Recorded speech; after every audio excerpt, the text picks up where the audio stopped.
Everyone has that one quirky buddy who enjoys bizarre pastimes that others find odd.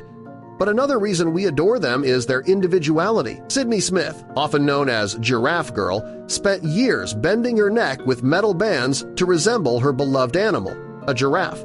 However, she abruptly came to a stop. She looks quite different today, but before we start, smash the like button and make sure to subscribe if you haven't, and hit that notification bell so that you won't miss any new stories. For Sydney Smith of Los Angeles, the desire for a long neck wasn't just some passing phase. It had been a fascination since she was in middle school, and one that lasted well into adulthood. The funny thing was, she had gained the nickname Giraffe Neck long before she had ever decided to embark on her personal journey of beauty. When she was young, her classmates had teased her about having a longer neck than anyone in the school. Sydney also remembered seeing the tribal women of Thailand and Burma in National Geographic. The image of their elongated necks through the use of rings was utterly fascinating. On top of it all, her favorite animal was the giraffe.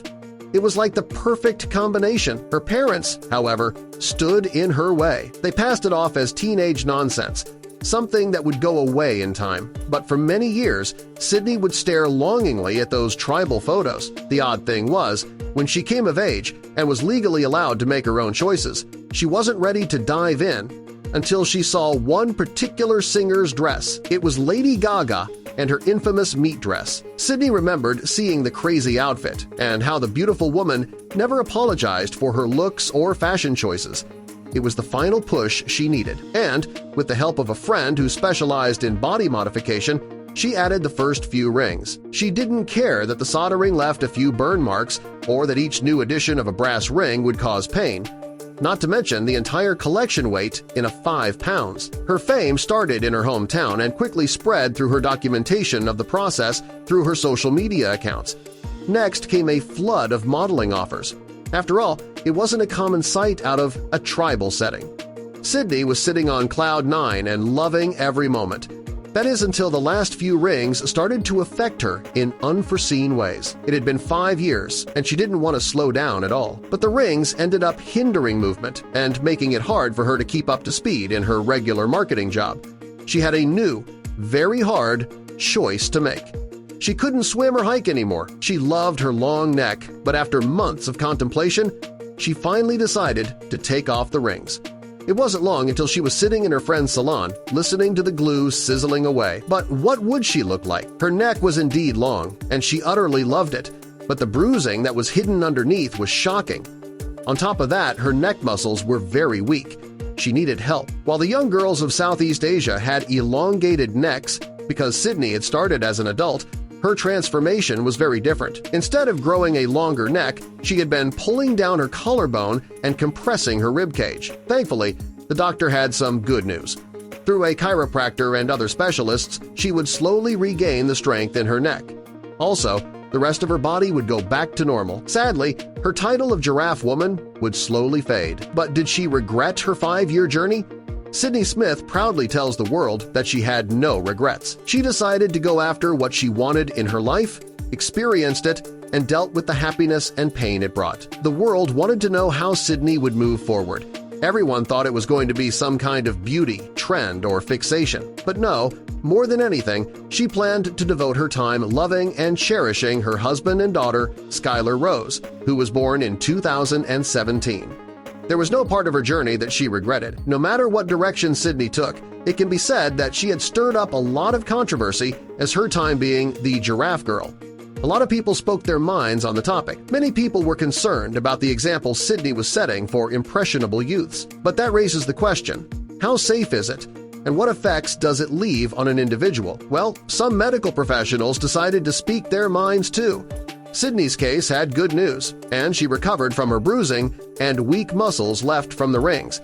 But that's just the thing, it's unnatural, as one medical expert pointed out. Other experts even started to unravel the illusion that Sydney had a long neck because that wasn't the case. Experts swiftly brought the hammer down on anyone who was enamored by Sydney's long neck. It's not making her neck any longer. The rings are pushing her collarbones down at a 45-degree angle. Her neck is the same length, but her collarbones are being collapsed. Cried out another professional. People like this started pleading with people online not to do what Sydney did. Some people, on the other side, don't wear neck rings because they persuade beauty. It was for more sinister reasons. Sydney may have been using neck rings out of her volition, but many others aren't so lucky. In places like Myanmar, wearing neck rings that may collapse one's collarbone and ribs is enforced for one of the pettiest reasons. Jennifer Hennings, Ph.D., is a humanitarian and part of the IRC. She works for a non-profit organization in the hopes that they can abolish violence in places like Myanmar, formerly known as Burma. When Jennifer saw Sydney's case, she quickly hopped online to give her expert opinion on the circumstances. What she had to say had the internet in disbelief. A huge factor for many countries that most people don't think about is tourism. Tourism is an immensely important economic factor that the government needs to take full advantage of. This is why most countries sell souvenirs and builds attractions to get people into their country. It can be so profitable in some places that people resort to seedy tactics in order to get more people to visit their shops and stalls. Even though the government isn't to blame, it is private business owners who seek to exploit the culture around them to get more people to look at their unique way of living. Neck rings have a huge cultural significance in Myanmar. Women have been using neck rings to seek beauty for centuries, but in some cases, it's being forced on some who wouldn't want them at all. Jennifer summarized in a comment she left, "While many still partake in this aspect of their culture happily and willingly, there are others, especially the youngest generation, who don't want to carry on the tradition. But because of the pressures of tourism, these young women are encouraged and sometimes forced by their elders to wear them. Because of these cases, I don't think that wearing neck rings should be encouraged, not when people are being forced to wear them."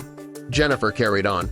Jennifer's words online were harsh but spoke the truth, but this only added gasoline to an already burning fire about the topic online. People would come out of the woodwork to tell Jennifer exactly what they thought. Some people seemed to understand the sensitive issue, some were still on the fence, and some seemed oblivious to the point Jennifer was making. This issue wouldn't die down for weeks. This doctor, or whatever she is, makes sense. Let's not spread awareness about this so-called beauty product that actually ends up hurting people and disrespecting the cultural beliefs of another country. One user wrote, "But not all people understand the subtlety required for a situation as delicate as this one. One individual didn't seem to understand at all. Why should we care about something like this? People have been doing what they want in this country forever. This is America, the land of the free. Just leave Americans alone and let us do what we want with our bodies." The commenter carried on, "This lady doctor sounds like she's European and doesn't understand our cultural beliefs. Leave us alone, lady." Some people seem to understand both sides of the argument and rather sit on the fence than make a stand on either side. Well, this seems like a really complicated issue. Maybe it is disrespectful, but if she really wants to do it, then she'll do it. No one can stop people from doing stupid things. They carried on, "If people will do things anyway, then there's no point in trying to make a stand on either side of the fence, in my opinion." But are there bigger issues at hand? Cultural appropriation can be a big issue when the tradition or individual group of people is damaged, and means less when something they hold special is adopted by the masses. An example is white people adopting dreadlocks. This is often a great spark of controversy. So, would they adopt potentially dangerous neck rings to honor their cultural roots or disrespect the tradition entirely? It's a difficult topic to discuss. No matter if these are adopted by the masses or not, people need to respect the cultural backstory of the item. Myanmar's people have been using them for centuries, and they should always be looked at as the original adopters. Even if these rings can pose health risks, people will do nearly anything in the pursuit of beauty. Sydney Smith was a woman unlike any other. Her childhood fascination with giraffes and their long necks bordered on obsession. Her parents never addressed her fixation, which only grew stronger with time. As an adult, Sydney began researching ways to elongate her neck and discovered the cultural practice of wearing neck rings, a tradition far removed from her own background. Without hesitation, she underwent the ring procedure, thrilled by her new appearance. She felt unique and admired the transformation. But her excitement faded when Dr. Jennifer Hennings, a respected cultural anthropologist, confronted her about cultural appropriation. Dr. Hennings explained that the practice, though meaningful in specific cultures, was not a fashion accessory to be used out of context. Sydney had never thought of it as disrespectful, only as a personal expression of beauty. Feeling ashamed, Sydney reached out to Dr. Hennings, who agreed to help her understand the cultural roots of neck elongation. Together, they visited communities where the practice held deep meaning. Sydney learned how sacred the tradition was and realized her actions had been misguided. She publicly apologized and promised to educate others. Though some dismissed her as being politically correct, Sydney wanted to prove her sincerity. She chose to remove the rings, a symbolic gesture showing genuine remorse and growth. Her neck was bruised for a few days, but she felt no regret. Her experiences opened her eyes to the importance of cultural respect and gave her a deeper appreciation for global diversity. She came to realize that freedom didn't mean doing whatever one wanted. It meant understanding the impact of actions on others and respecting their traditions. Her physical transformation mirrored her personal evolution. Sydney used her platform to speak out about cultural appropriation. By admitting her mistakes, she inspired others to think more critically about their own behavior. She became a voice for cultural sensitivity. Her openness earned her respect. People appreciated her honesty and admired her courage to reverse her decision. She became a symbol of growth and the positive impact of accountability. Sydney rediscovered her self-worth and let go of the need to alter her body to feel special. Friends noticed she seemed happier, and her boyfriend wanted to reconnect. Sydney began to love her natural body again. She embraced who she was and found strength in authenticity rather than appearance. She stayed close with Dr. Hennings, who joined her in speaking at universities and conventions. Sydney found purpose through advocacy, spreading awareness and understanding. Some still recognize her as the Giraffe Lady and ask for photos. She doesn't mind, it's part of her story. But what matters most is that she had the courage to change. She made a bigger difference by being herself than by imitating someone else. In order to protect the privacy of those depicted, some names, locations, and identifying characteristics have been changed and are products of the author's imagination. Any resemblances to actual events, places, or persons, living or dead, are entirely coincidental.